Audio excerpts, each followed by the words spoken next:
Now let's see the movements and the muscles producing these movements.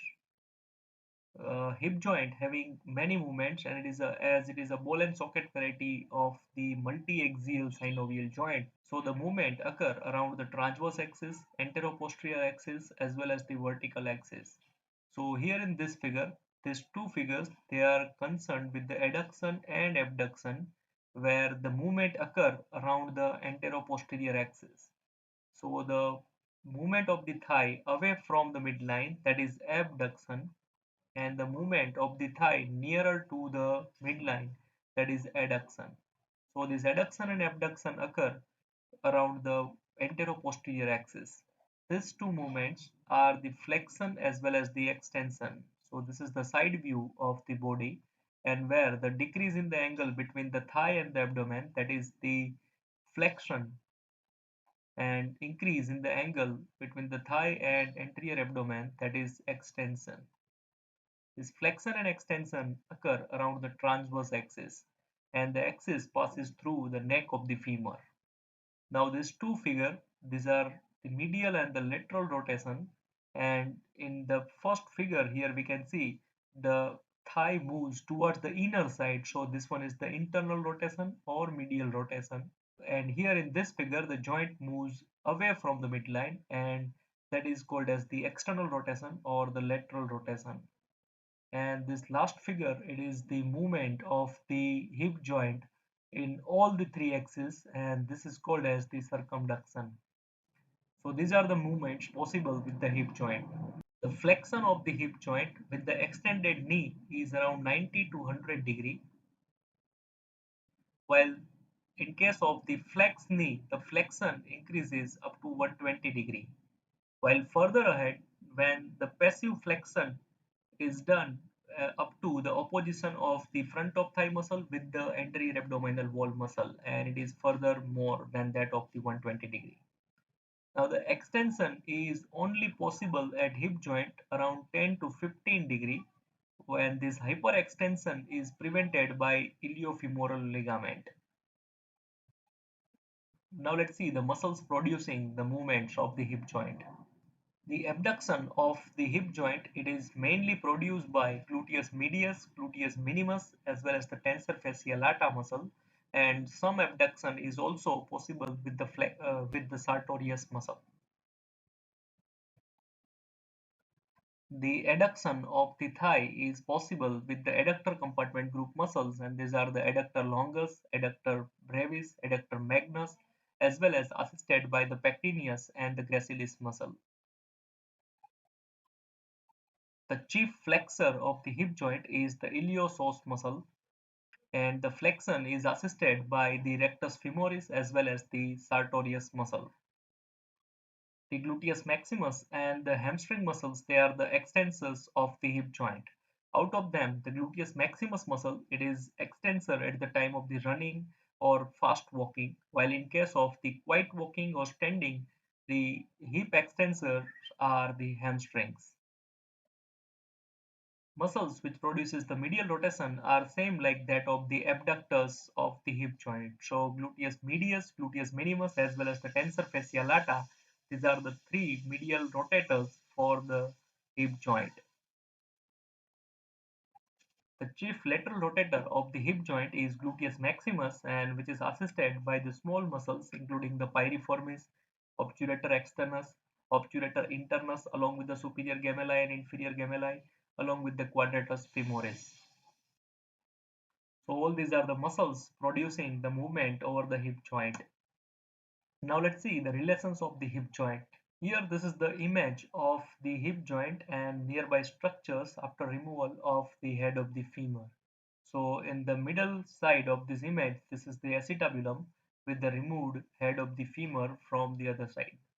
So here in this figure we can appreciate that anteriorly on in front of the hip joint we have this psoas major tendon and the pectineus muscle.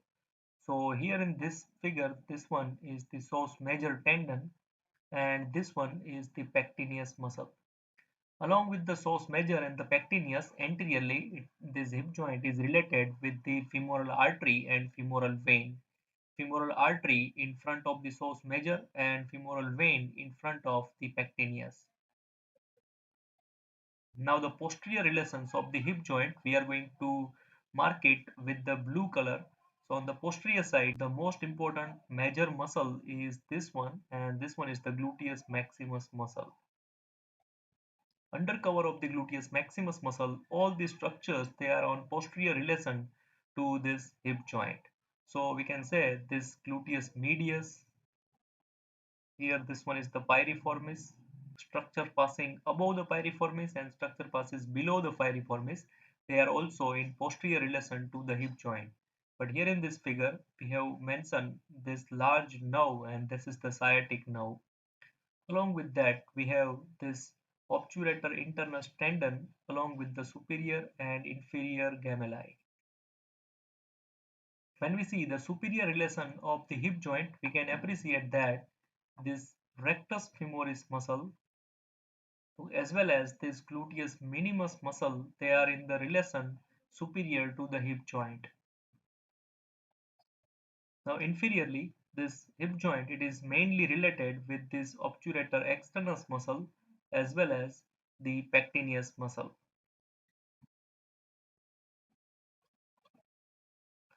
So all these are the important relations of the hip joint. Now let's see the arterial supply and the nerve supply to the hip joint. This hip joint, it is going to be supplied by the medial circumflex femoral artery, lateral circumflex femoral artery, as well as the superior and the inferior gluteal artery along with the obturator artery. So all these arteries, they are going to supply this hip joint. But the most important branches to the hip joint, they are concerned with the arterial supply to the neck and the head of the femur. And this intracapsular part of the neck and the head of the femur, they are going to be supplied by mainly medial circumflex femoral artery and obturator artery. So here in this figure, this artery is the lateral circumflex femoral artery, and here this artery is the medial circumflex femoral artery. And on the medial side, we find this artery as the obturator artery. This obturator artery gives some acetabular branches which are going to pass through the gap between the transverse acetabular ligament and acetabular notch, and these arteries, they are going to pass along with the uh, ligamentum teres femoris, and they are going to supply the area of the head of the femur near the fovea, and this branch, it is called as the medial epiphyseal artery. This medial epiphyseal artery provides a small amount of the blood supply to the head of the femur near fovea. The major arterial supply to the head of the femur is via these branches, and these are the branches of the medial circumflex femoral artery, and this medial circumflex femoral arteries, they are going to enter inside the hip joint via the capsule of the hip joint, and this arteries, they are going to supply the upper and the lateral aspect of the head of the femur, and some of these branches, they are called as the lateral epiphyseal artery. This lateral epiphyseal artery, they are the prominent supply to the head of the femur. And the third source from which this hip joint is going to be supplied is from the medial circumflex femoral artery from the inferior aspect, and these branches, they are going to supply the inferior and the lower part of the head of the femur. So all these are the major arterial supply to the hip joint. Out of this lateral epiphyseal arteries, they are the prominent supply to the hip joint, and that's why injury to these lateral epiphyseal arteries, it will lead to the avascular necrosis to the head of the femur. When we talk regarding the nerve supply to the hip joint, this hip joint, it is mainly supplied by the nerves nearby it. So the nerves which are going to supply the hip joints are the nerve to rectus femoris, the anterior division of the obturator nerve, accessory obturator nerve if it is present.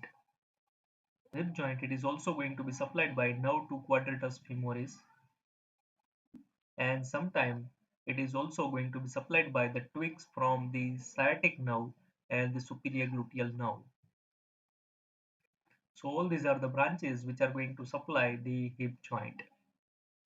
Now let's discuss the important applied anatomy of the hip joint.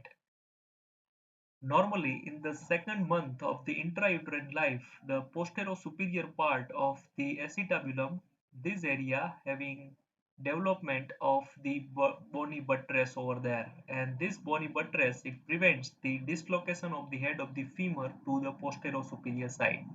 And in some individuals, this bony buttress do not develop timely, and that's why the congenital dislocation of the hip joint is there, where the head of the femur it is passes towards the posterior superior side of the acetabulum, and this is most common in case of the female.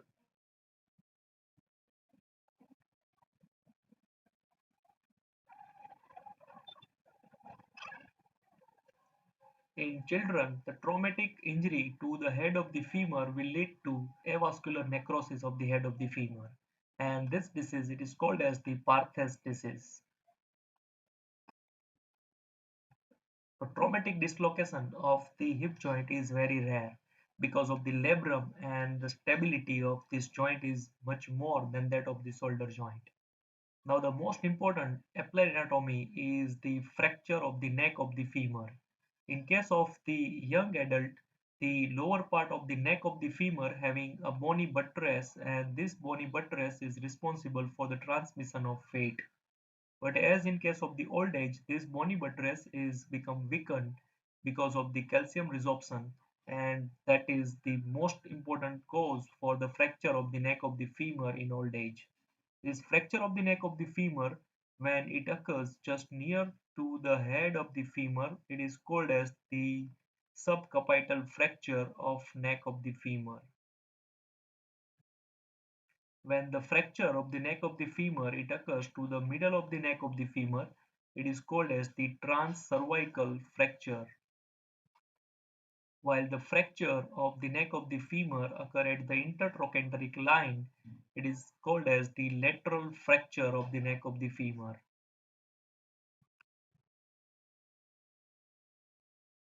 So this is all about the applied anatomy of the hip joint.